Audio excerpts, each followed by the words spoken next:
Earl Nightingale's message delves deeply into the extraordinary potential of the human mind, the pitfalls of conformity, and the transformative power of independent thought. Through compelling anecdotes and timeless wisdom, he urges us to question whether we are living authentically or merely following societal norms.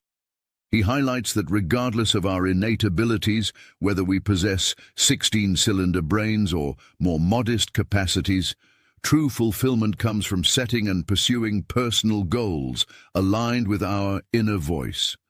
Nightingale challenges the tendency to conform, noting that many fail to transition from groupthink to individuality. He emphasizes the power of ideas as the foundation for personal growth, creativity, and success. By listening to our intuition, capturing fleeting ideas, and cultivating curiosity, we can unlock solutions to life's challenges and open doors to untapped potential.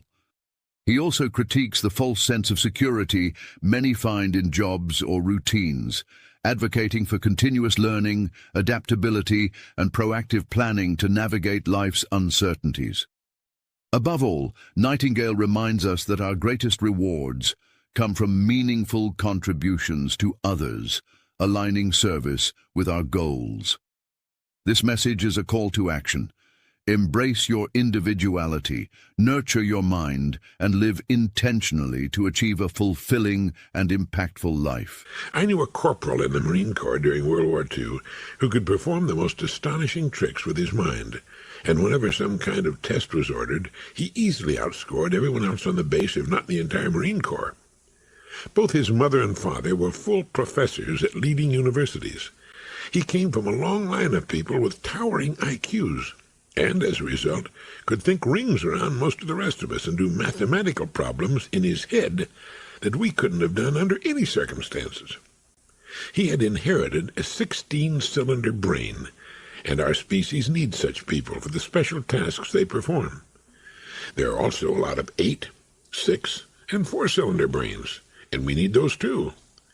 And the most fascinating point of all of this is that regardless of the genetic equipment we've been handed, the goals we set and invariably reach when they're truly our goals and not the goals of a parent or acquaintance meet our desires perfectly. We're quite happy with them. Now that's why I've stressed that you examine your daydreams for signs of a repetitive picture. It may be the aiming point for the present, just as coughing is the only way the lungs can beg a smoker to stop destroying them. Our daydreams, or habitual visions, are often the way our inherent genetic mix is put together, and those dreams and visions are trying to tell us which way to go.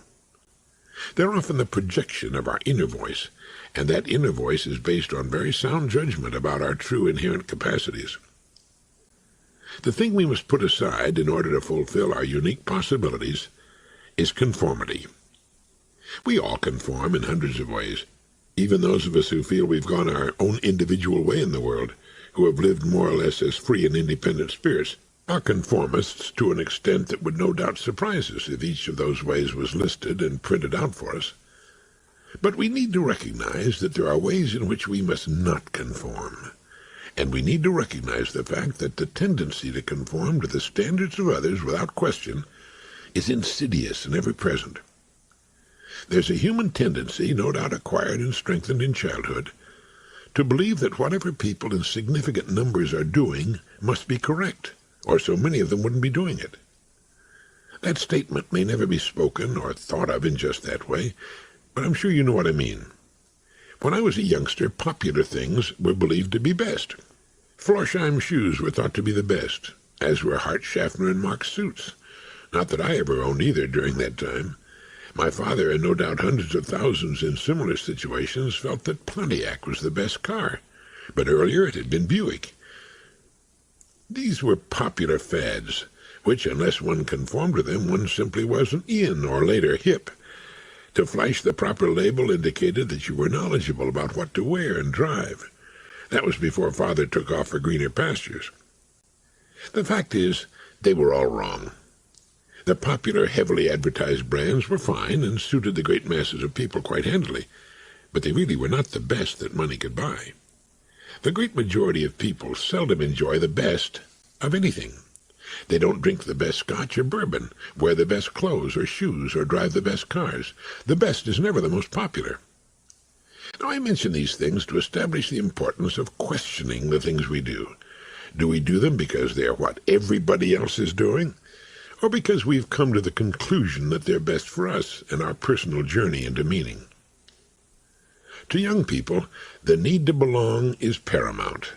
The group is the thing, and to be a member of the group, quite sufficient.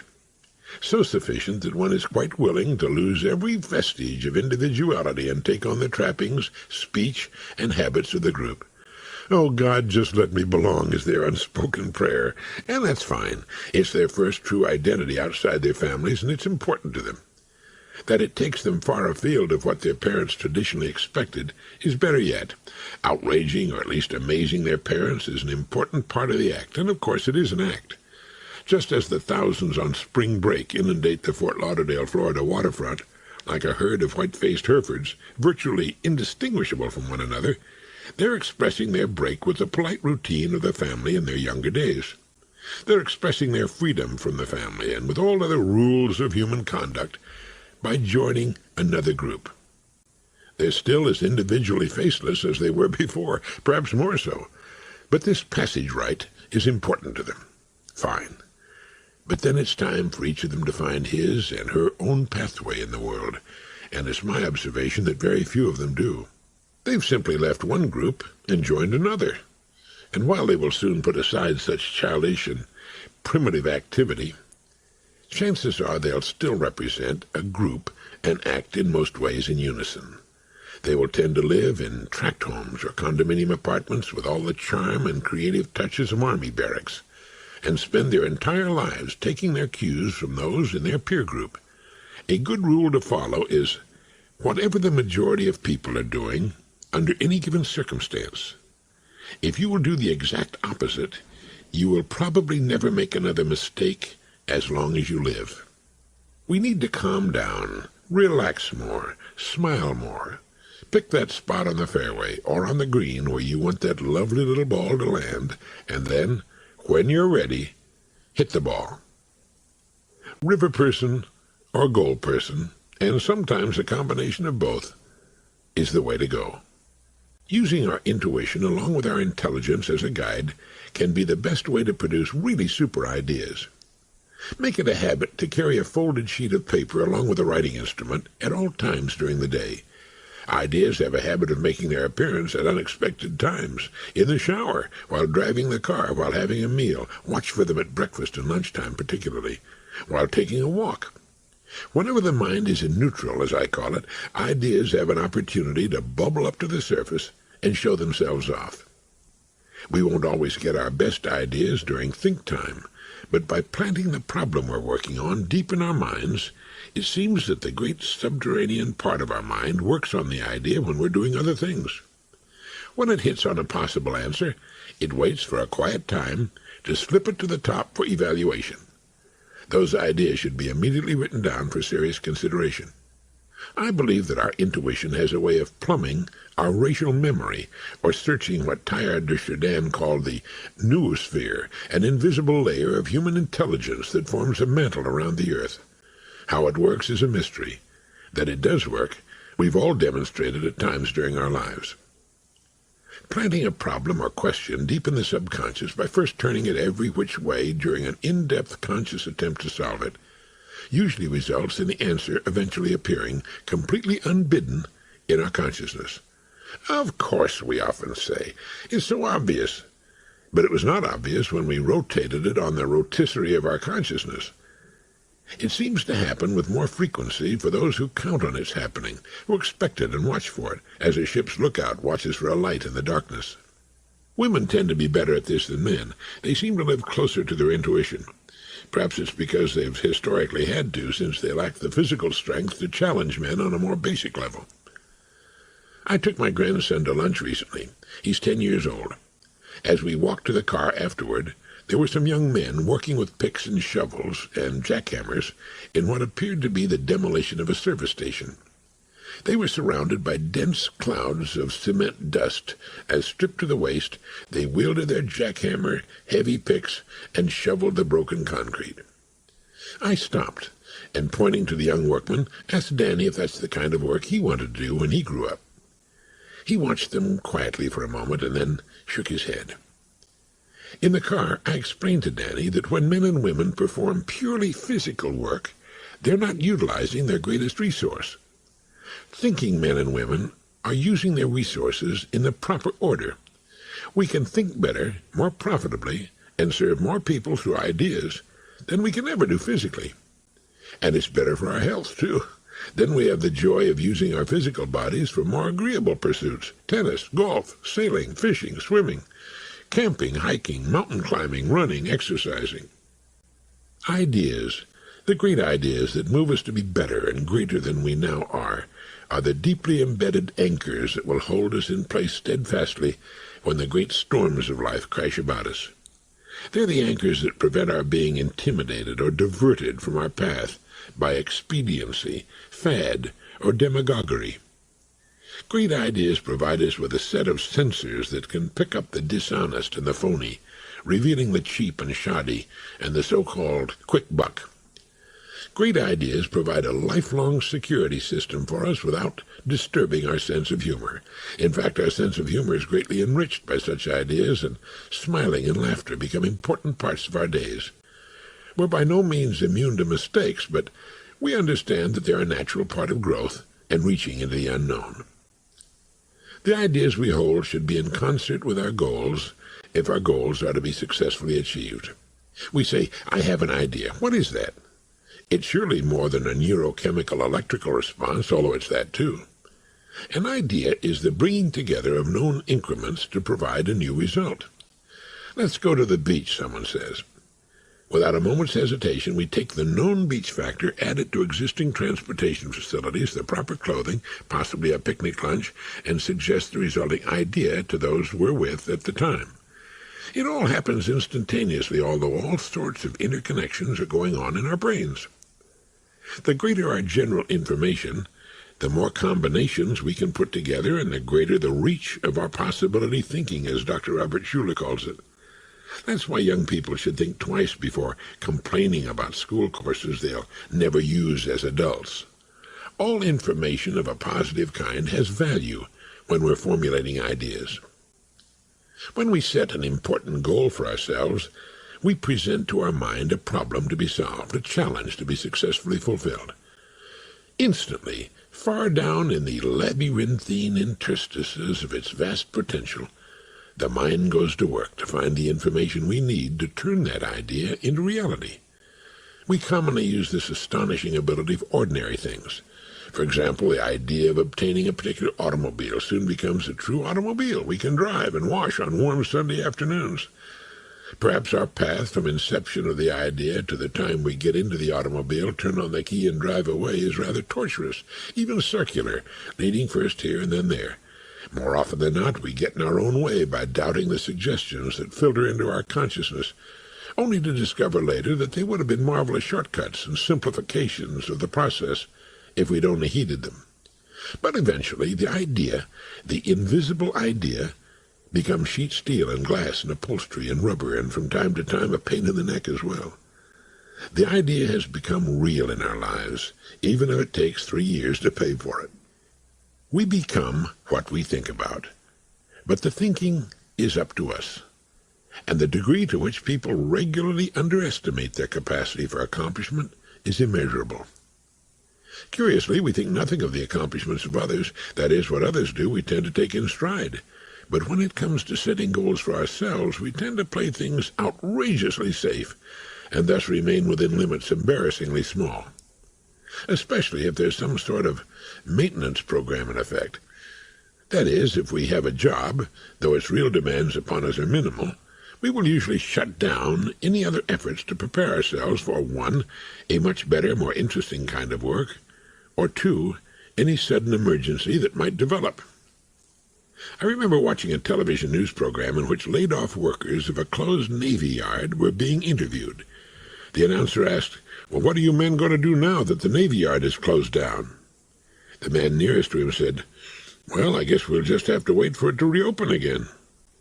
Another man said, "Oh, I've worked in this Navy yard for 25 years. I don't know anything else."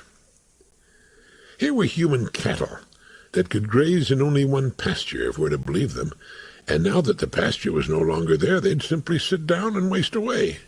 In 25 years, in his spare time, a person could learn to do heart transplants. What were all these people doing with the 16 hours a day they were not working? What about weekends and vacations? Take a pen and paper and work out the number of hours the average working person is actually on the job during a typical year. Then subtract it from the rest of his or her waking time. If an hour a day were devoted to learning, to doing anything of a valuable nature, the ending of a job would be an incidental thing, perhaps an actual benefit. And how about think time? Any man who is responsible for providing for his family should have emergency plans A, B, and C, at least A.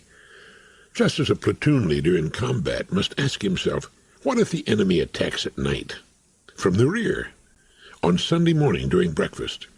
The family provider should ask and work out on that legal pad what to do if the company I work for goes out of business, or lets me go for any reason, or moves to Europe. It's the kind of thinking that a man and his wife can do together as well as separately, and as a result have several possible courses of action. And in the meantime, how about that educational program in my main field of interest? I certainly don't want to be as dumb 5 years from now as I am today. But the Navy Yard workers that were interviewed on that television program were just as dumb as they'd been 20 years before. The adults I questioned as a boy of 12 were not one iota smarter than they had been as 15-year-olds. They had shut down their thinking and learning apparatus. They were living creatures that responded to stimuli of the most basic kind, and that was about all. When they were hungry, they looked about for something to eat. Sleep, food, sex. The rest of the time, they absorbed whatever their world happened to present to them. They laughed at the Jack Benny and Fibber McGee and Molly radio programs. They slapped their knees and shook their heads and laughed, and then lapsed back into the partial coma that represented their usual waking state. During the Industrial ShakeOut of the early 80s, we heard this comment again and again. I worked for that company for 30 years, and now I'm out, just like that. To hear them talking, one might think they'd made personal sacrifices for the welfare of the company they'd worked for. They say nothing about the fact that the company paid them for their time on the job and gave them the wherewithal to become anything they might have set their hearts on becoming. It was a fair arrangement. They were not kidnapped and pressed into servitude.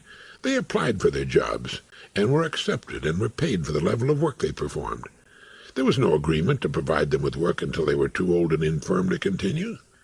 Why didn't they take the possibility of a layoff into consideration and prepare for such an emergency? My good friends John and Elsie did. When John was laid off from the steel company, he and Elsie sold their home in Ohio and moved to Florida, where they retired to the sunshine. If he'd been laid off years sooner, they had their little real estate business, buying, refurbishing, and selling on the side, which they could have turned to full-time. If they had, they would have become rich. The trouble with John and Elsie was that they, like so many of us, underestimated what they could do working for themselves with the time he was devoting to his job at the steel mill. The job and the regular weekly paycheck was something such people just don't voluntarily give up very often. But for most, the job and the union become father and mother figures on whom they depend for safety as well as survival. The company is so big, with such big smokestacks, and employs so many people and makes so much steel or whatever, well, it seems as though it'll be there forever. And all they need to do is show up, do whatever is necessary to keep the job, and then go home again. All the rest of the time, all those zillions of hours, year after year, decade after decade, they can just allow to pass with as little boredom as possible.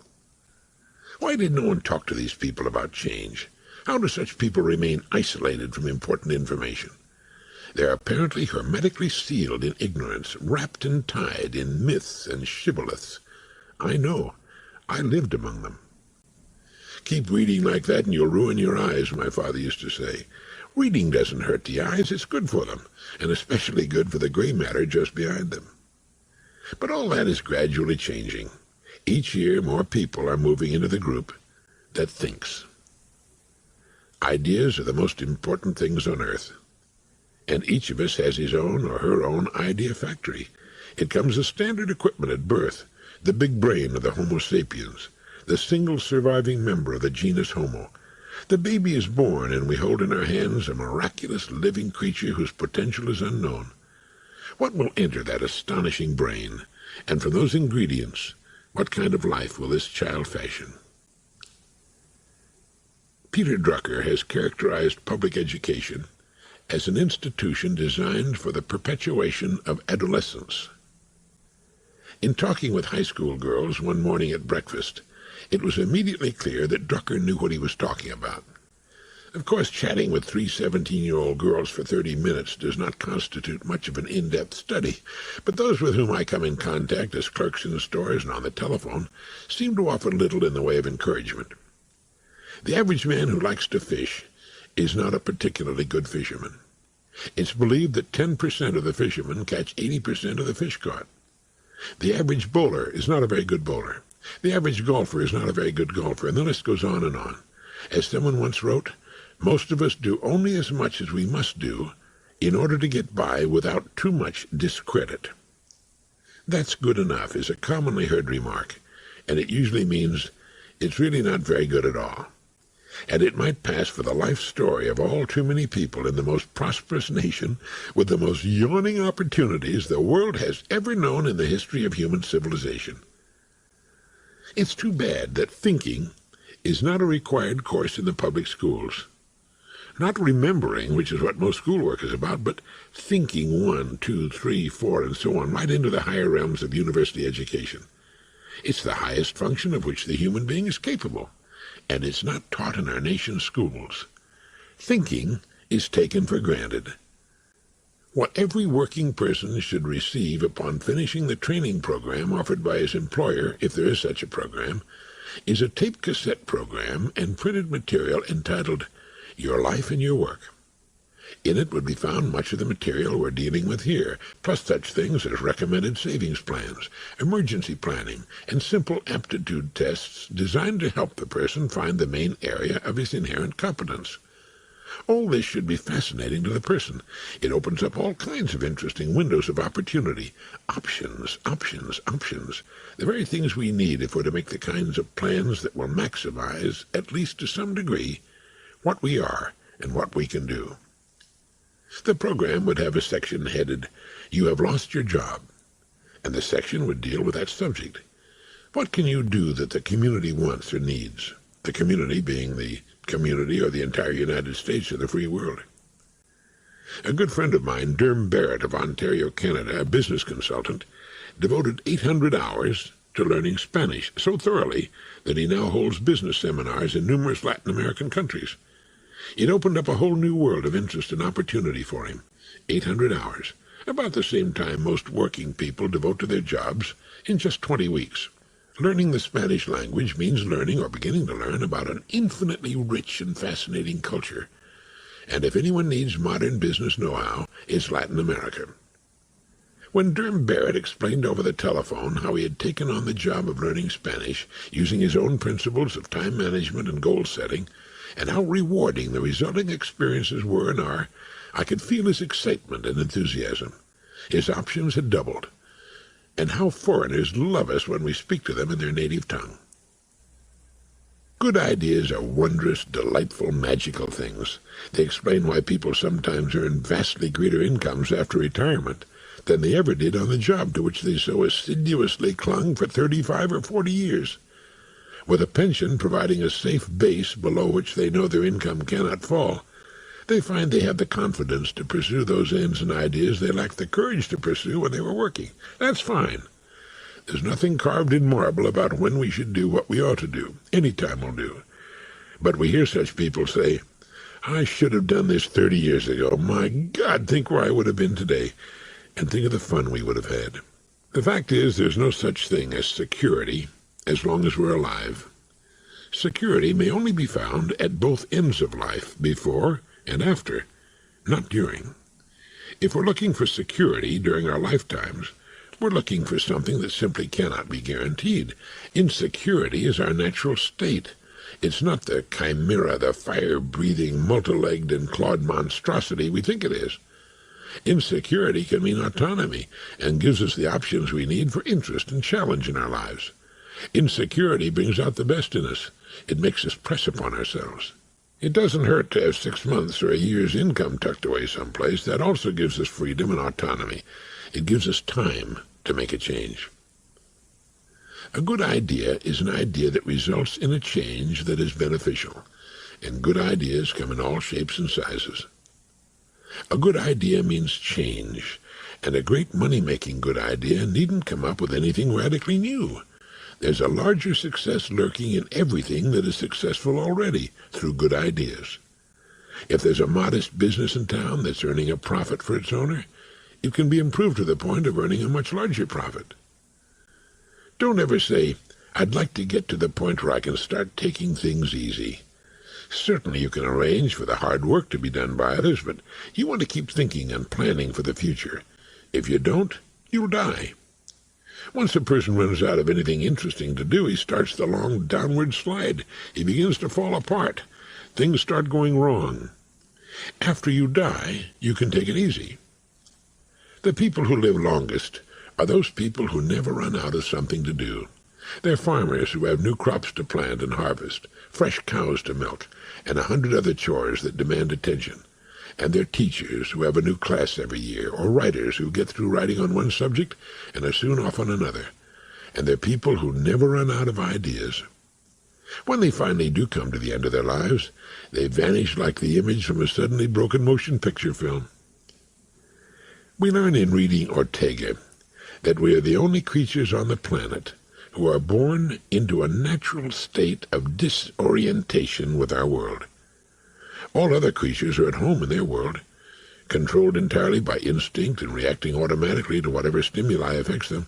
They never have to ask, "What will I do?" Why was this pre-planned state denied us? Because we're the only creatures with the power to create our own worlds within the world in which we find ourselves. An awesome power indeed. That's why ideas are the greatest things on earth, for it's ideas that shape our lives. Unfortunately, with all too many of us, it's the lack of great ideas that shape our lives by their absence. A poet once wrote, "Blessed is the man who has found his work." A great idea indeed. For the man or woman who has found an unending vein of interest to explore, the future represents a happy prospect. And let me repeat another great idea. The right work exists for each of us. If we have not yet found it, we can do no better than to continue our explorations until we do find it. Another great idea. Our rewards all the years of our lives will be in direct proportion to our service. We live in order to serve one another.